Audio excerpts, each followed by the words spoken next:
Hello and welcome back to Rev Endurance Sports, and today I'm going to start showing some of the components that I will be using to build up another Ritchey Road Logic, and this one for my Campagnolo fans will have a Campagnolo record group set on it. So if you're interested in that type of content, please like and subscribe and hit the notification bell. I've mentioned it many times before, really only about 25 to 28% of the folks watching my videos are subscribed. So please subscribe. We could have a minimum 20,000 subscribers by now. All right, so the bar I'm going to profile today is called the Ritchey Super Logic Evo Curve. Now, there are a lot of carbon bars out there. There's a lot of carbon componentry. Personally, I don't ride a lot of it, but there are a couple of things that I like and I use from Ritchey, the Super Logic series being their top of the line stuff.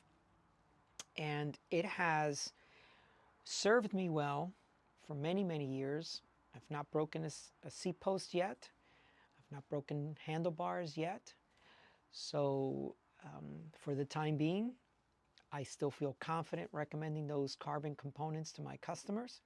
And so this is one of those things. This is a Super Logic Evo Curve. So let me show you what that bar looks like if you were riding it. It's got a little bit of a sweep back, right? And it's got a kind of rounded top, so it's not a flat top, but it's a little bit of a rounded top.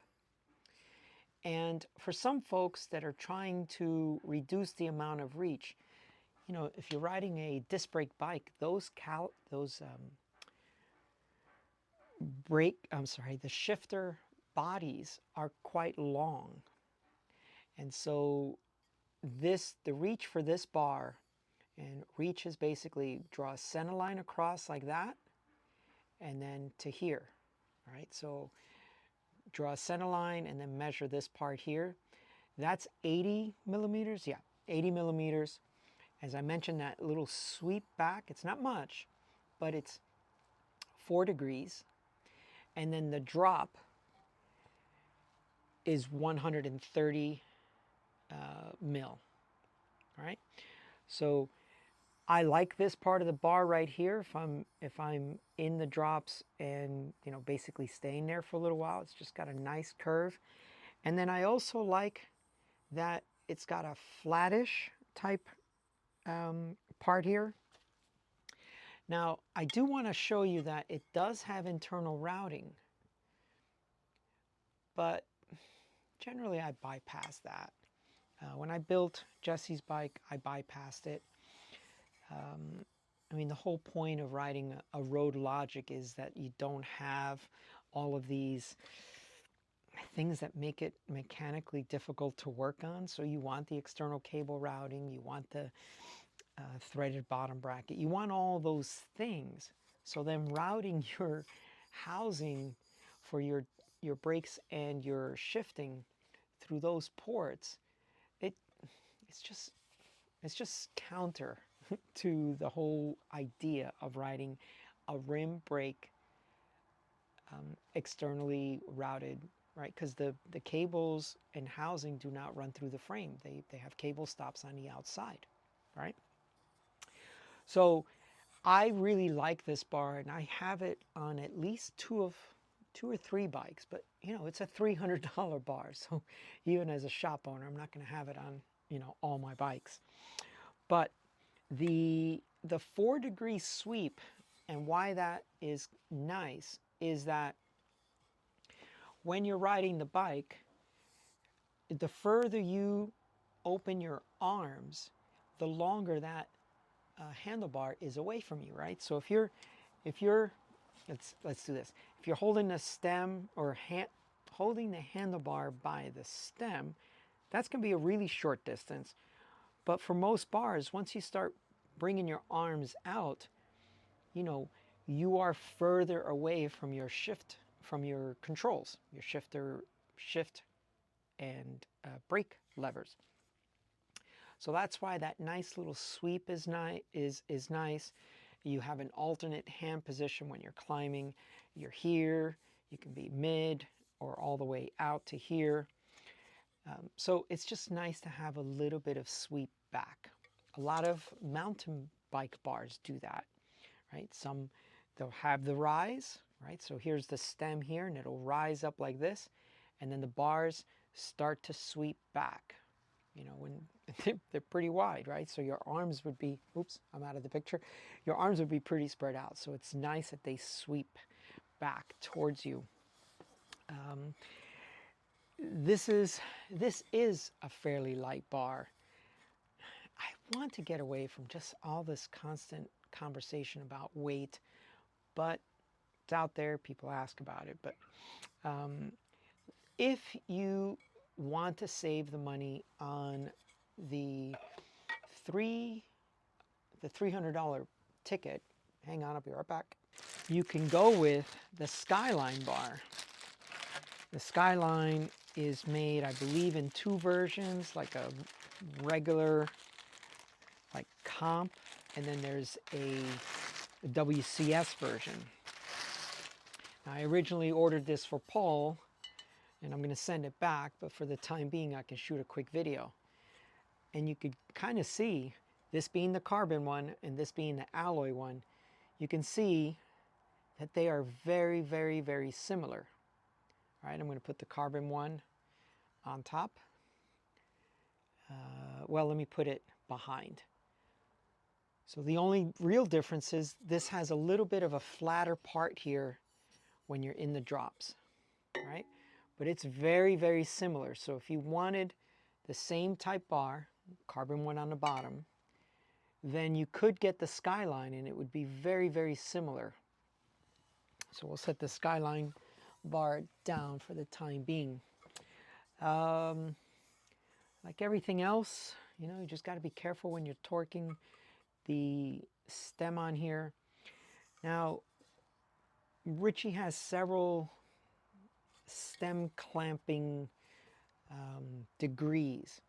So if you imagine a full circle is 360, they have a 220 stem that covers about 220 degrees of it, or a 260.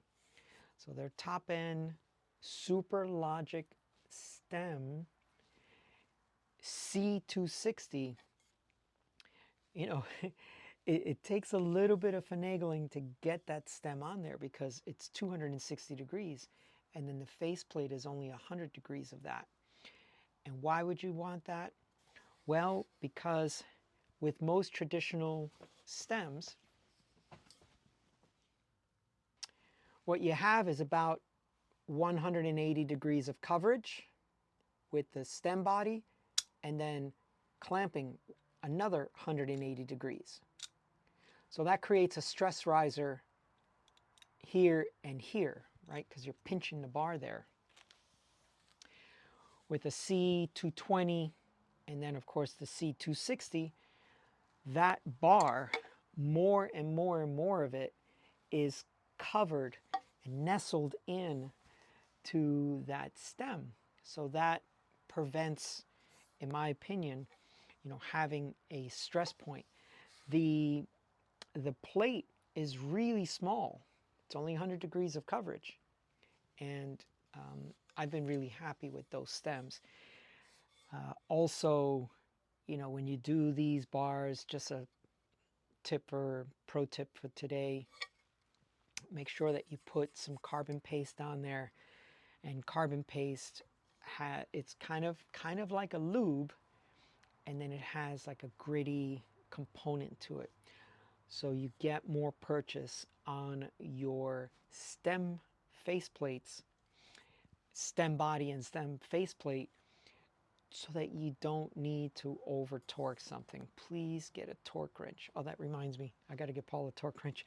But please get a torque wrench when you're working on carbon componentry. If you're new to carbon componentry on your bike, your seat post, your stem, those kinds of things, Please get a torque wrench. They're not that expensive, but breaking a frame is, right? Okay, that's all for today. Let me just make sure I covered everything here.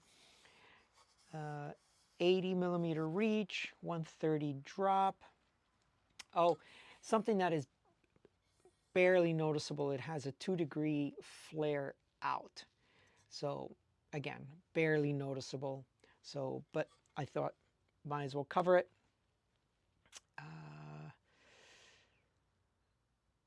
Let's see. That's about it. If anyone, oh, I should mention this though. No, I was thinking about a different bar, but the actual measurement. So if they call this a 40, 42.4. It was this bar I was thinking about. So with that 2-degree flare, if this is important for someone, then you should be aware of this. So this is a outside to outside is going to measure 42.4. I'm going to try to shoot that. So it's a 40 bar, but outside, I'm sorry, outside to outside. I really need a camera person again. Outside to outside, it's 42.4, right? Because you got a 2-degree sweep on either side. So up here, where the shifters go,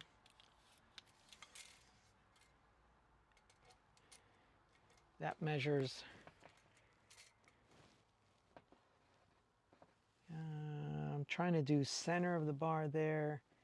It's just shy of 40 centimeters. Okay. I apologize. I'm by myself. It's very hard to shoot that kind of stuff. But that is all for today. If you'd like to see this, the progress of this bike going together, or the components that are coming in and unboxings and things like that, please like and subscribe. And we will see you up the road.